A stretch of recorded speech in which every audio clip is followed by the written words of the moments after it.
واحنا صغيرين كلنا اهالينا كان في حاجات كده بيقفوا قصادنا فيها وتصرفات من وجهة نظرنا كنا شايفين ان هي ما بتعجبناش، وان هم متجنين علينا، وان هم over reacted على تصرفاتنا، وان احنا مظلومين، وان مش المفروض ان احنا نتعامل كده.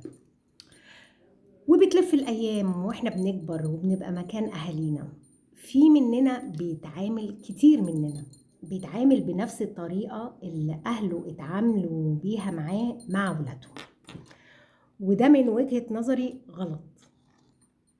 مش تقليلا من أهالينا ولا من طريقة تربيتهم، لا خالص، بالعكس.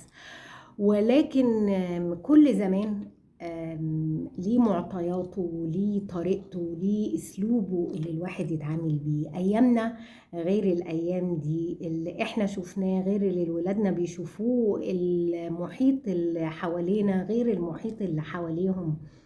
فالدنيا اختلفت كليا. يعني من 50 سنة، خلال 50 سنة اللي هم تقريبا يعني عمري، حصل حاجات كتيرة قوي واتغيرت حاجات كتيرة قوي، لدرجة ان في حاجات كانت بتتغير يوم ورا يوم، day by day كده.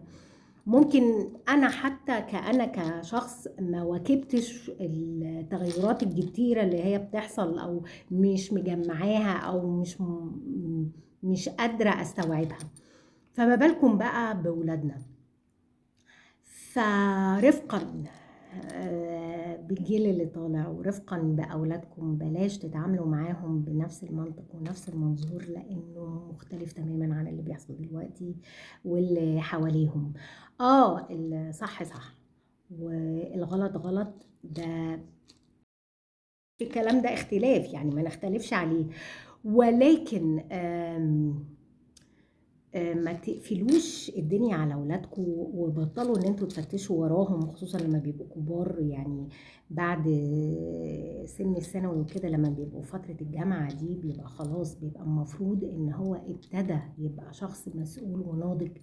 فلازم تديله مساحته، ولازم تديله حريته، ولازم تديله برستيجه وكيانه وثقة فيه.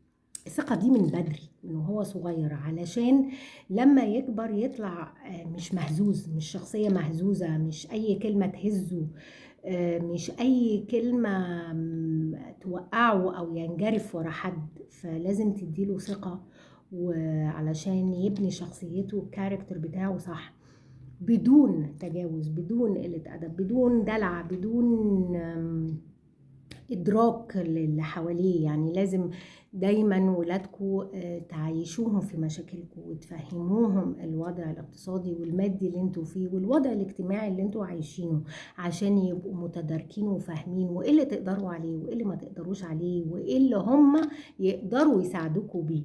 ولازم دايما، يعني من الحاجات اللي الواحد المفروض يعلمها لولاده، ان الدنيا هات وخد، محدش بياخد على طول الخط، ومحدش بيدي على طول الخط. فادوا مساحة لولادكم، وعلموهم وعرفوهم الصح من الغلط، ووجهوهم باسلوب غير مباشر. وعندنا مثل في مصر بيقول لك ايه: ان كبر ابنك خويه، يعني خليه اخ ليك وصاحب، مش علاقة اب بابنه ولا بنت بابنها او ببنتها، يعني باختلاف. وللحديث بقية، وشكرا.